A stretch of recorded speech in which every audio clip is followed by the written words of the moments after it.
Welcome to the Gold Coast North Anglican Church podcast. We're a vibrant church on the Gold Coast in Queensland, Australia. Our worship styles are traditional through to modern, and we have families through to seniors. Our mission is to spread the good news of Jesus Christ throughout Australia and the rest of the world, and to encourage everyone who encounters us to reach their potential in Jesus Christ. If you watch any war movie, often there's a key moment in the movie where the group of soldiers, often led by a key kind of person of rank, captain or lieutenant or whoever, and often in a lot of war movies there gets to a scene where the person and the little group is outnumbered, and all seems hopeless. The enemy that they're facing is too great. They've got the greater firepower, and all seems lost. And so there's often that key moment where you sort of see the look of despair and resolution that this is not going to end well, before often something happens. I think of the movie Saving Private Ryan, where Tom Hanks's character is trying to defend this bridge with a small group of others. They're totally outnumbered, and all seems lost. But then suddenly, a plane flies over and drops some bombs strategically, and it turns the tide of the battle. Often in life we can feel outnumbered, outgunned, overwhelmed, that it's just all against us and there is no hope. The invitation that Christ offers us is that there's always hope, that with God on our side we can never be outgunned, outnumbered, that with Christ for us, who could be against us? And so today we start a new sermon series called Hope. And for the next couple of Sundays, we're going to look at this idea of hope, the hope that we have in God, but also the hope that we're called to share with others as the church, as God's hands and feet. And one of the key ideas that's linked with hope is around vision. Often in those war movies, it's that as they look and they see from where they can, from their vantage point, it all seems lost. But they don't perhaps know that the plane is coming, or that the backup, the cavalry as it were, is coming to help them. And so we need vision. It's really important as people to have vision in your own life. I'm sure you've experienced this when things seem hopeless and you just can't see beyond the immediate calamity. It gets pretty dark. And so we're called to have a sense of vision beyond the here and now. And in fact, the writer of the Proverbs puts it this way in the King James translation: where there is no vision, the people perish. And so we need a sense of vision for our own life, but we also need vision as a church. And perhaps if you're leading or working in somewhere that, or volunteering or serving somewhere, there's a sense you need to bring vision to that place so that there might be hope and there might be life. And so as a parish, as Gold Coast North, we face some challenges. And there's been times where if we looked at just what was right in front of us, it did seem pretty overwhelming, pretty hopeless. And what I'm excited about in the year ahead is that I'm really sensing God's giving us a fresh vision for the year ahead, a vision to give us hope, so that we might not perish, but that we might, with hope and confidence in God, step into the year ahead, knowing that there's all the unpredictabilities that we face, that there's still the COVID pandemic. We don't know when the next shutdown or lockdown might happen. We hope it doesn't, and we pray it doesn't, but we don't know. Given that there's all sorts of global challenges that we're facing, given that as a parish we're facing a whole bunch of challenges, and you might be facing some challenges too. But we're stepping with confidence in God, that God's got a plan, a hope, a purpose for us. And we're stepping into that. And so we're going to explore that today as we look at the vision God has for us. And it starts with a vision and a heart for people. So as we look at our gospel reading today, we see that just before our passage in Mark's gospel, Jesus calls his first disciples. He calls, in Mark's account, he calls Simon and his brother Andrew. He sees them fishing, and they were fishermen, and Jesus says to them, he gives them a new vision for their life. They thought they were just going to be fishermen. They were going to that was their life, their lot. That's as good as it got for them. And there's nothing wrong with being a fisherman or having any kind of job. But Jesus called them to a higher vision, a different vision, and said, you know what, actually, I'm going to call you to fish for people, he says in verse 17 of chapter 1. And so he then goes a little further and he actually calls James and John and says the same to them. He calls them to a different vision. And so my hope in the next few weeks is that you might be praying and saying, God, give me a fresh vision of what you're calling me to. You've made me a certain way. You've given me these gifts and talents. You've given me these experiences, both good and bad. What are you calling me to do with them? How are you calling me to use them for your glory, for your kingdom? How is God calling you to lift your vision of who God is calling you to be? And so that's the first point. God is calling you to a bigger vision of your life than perhaps you're aware. And I want to invite you to pray into that. Say, God, show me the vision you have for me. It's a pretty brave prayer, so be prepared to kind of be a bit, whoa, no way. Really? I do encourage you to pray it. And then we get to our passage where Jesus then with Simon and Andrew and James and John go to Capernaum, and he starts teaching, and they're astonished at his teaching. He taught them as one having authority, not as the scribes. And so just then a man in their synagogue had an unclean spirit, and he cried out, "What have you to do with us, Jesus of Nazareth? Have you come to destroy us?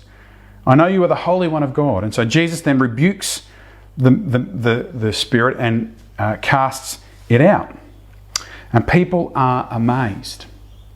And so the next thing that I would say out of our passage is that we're called to help bring hope to people, and we're called to help people experience God. And so in Gold Coast North, we use the analogy of a bridge. And there's stuff that happens under the bridge that we work on, that we try and support the work of the bridge. But across the top, we've got 6 steps, and the first 2 are about experiencing hope and encountering God. And the idea is that God is calling each one of us to know and follow Christ and to reach our God-given potential in Him. And in some ways, that's kind of lifting the vision, isn't it? You've got potential in you that if you cooperate with God, you will step into. And not a worldly potential of fame and riches and beauty, but I love the fruits of the Spirit. As the Holy Spirit works in our lives, we've got a potential when it comes to our love, peace, joy, patience, kindness, goodness, faithfulness, gentleness and self-control, the fruits of the Spirit. And I don't know about you, but I could do with and really want a lot more of those sorts of things in my life. And I think the world needs those things as well. And so we see in this passage that Jesus comes to the synagogue and he teaches in such a way that it's like, wow, there's this encounter with God. It's really powerful. And there's someone in their midst who's been suffering this affliction of some sort of possession of spiritual evil. And Jesus, who is God, Jesus casts out that spirit and helps that person experience hope. And so as a church, when it comes to the year ahead, I'm really excited that we're going to be a church really leaning into how we strengthen the God encounter through our worship services, online and on site. That we might be a church that people can encounter God in. And so I want to invite you to be praying that we might be a church where through our online work and what we're doing here and through the on-site church, people might experience God. They might go, wow. Because I can explain God, I can argue for God, I can list reasons for God, but until someone actually experiences God for themselves, we can only do so much. I can only do so much. What we really need is to pray that God would move, that we would do our part, and yes, there are times we've got to have an answer for the hope that we have. We've got to be able to defend our faith, explain our faith, but we've also got to pray that God would do only that which God can do, that would really just touch people in a powerful way. They go, wow, you are real. And we're hopeful that God might do that through our worship services on site and online. But we're also called to help people experience hope. And so I would love to encourage you to see yourself as an ambassador for hope, an agent of hope. That as you go about your work, your study, your leisure, your social activities, you are someone who brings hope. As a church, we're hopeful to actually run a few different activities throughout the year that will help people experience hope. Different events for men and women and from our different churches, and we'll post about those in social media that people might come and enjoy those and have a sense of, wow, there's something about this that God maybe God's real, and these people were so hopeful and positive. I want some of that. But just as we're called to do things collectively, individually you've got a ministry. And so I'd love to encourage you to through the comments online, through people that you meet, just really encourage them, pray for them, bless them, support them, help them experience hope. I had a great experience recently where actually I was just at the shops. I had a knee operation, as many of you know, in December, and eventually I was able to be released after a few complications. And about the week before Christmas, we had some Christmas shopping to finish off, and so I was parked in one of the shopping centres. I was still in a wheelchair at that stage, and so my wife parked me with a cup of coffee, which was quite an enjoyable way to do the Christmas shopping. And while she and the kids went off and got this and that and would bring things back, and I'd be the sort of the guardian of them, as it were. And as I was sitting there, a fellow came and over, a young guy, and said, "Hey, how you going? Oh, what happened, mate?" And I was explaining what happened, and he had these long dreadlocks and stuff, and then he said, "Hey, look, I hope this doesn't seem too odd, but could I pray for you?" I was like, wow, that'd be cool. And so I was just blown away that this guy had the courage to sort of step in and engage and then offer to pray. I know that might seem a bit scary to some of you, but who knows what might happen if you offer to pray for someone, if you engage with someone, love them, bless them. And so as a church, we're looking to lift the vision this year for our church through our helping people experience hope, and we've got some things that we've got planned for the year ahead that I'm really excited about, and we'll let you know about those through social media. You're called to bring hope to people as well, but also through our worship and how we help people encounter God. So things like today, our kick-off Sunday, and we've got a few other Sundays throughout the year that we're hopeful to do something a bit special with our worship experience and help people encounter God. And so as we enter into kind of the year ahead, I'd love to encourage you to know that just as the people were astounded in the temple, that Jesus had this authority. At the end of Matthew's Gospel, Jesus says, "I give you that authority to bring hope, to help people encounter me as you pray and bless and serve and love." And so I want you to do a couple of things. I want to invite you to pray and say, "Hey God, what is the vision that you have for my life? What are you calling me to?"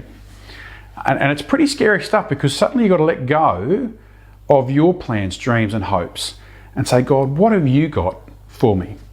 It's not always easy, but I promise you it will be better and way better than you could ever imagine. And then secondly, I want you to pray and say, "Hey God, who are you calling me to bring hope to?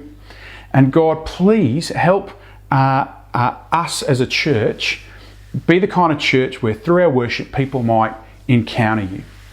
And so go well as you go into this year ahead. I pray that you would go with hope and confidence that God has an amazing vision for your life. And as you step into it, it will make all the difference.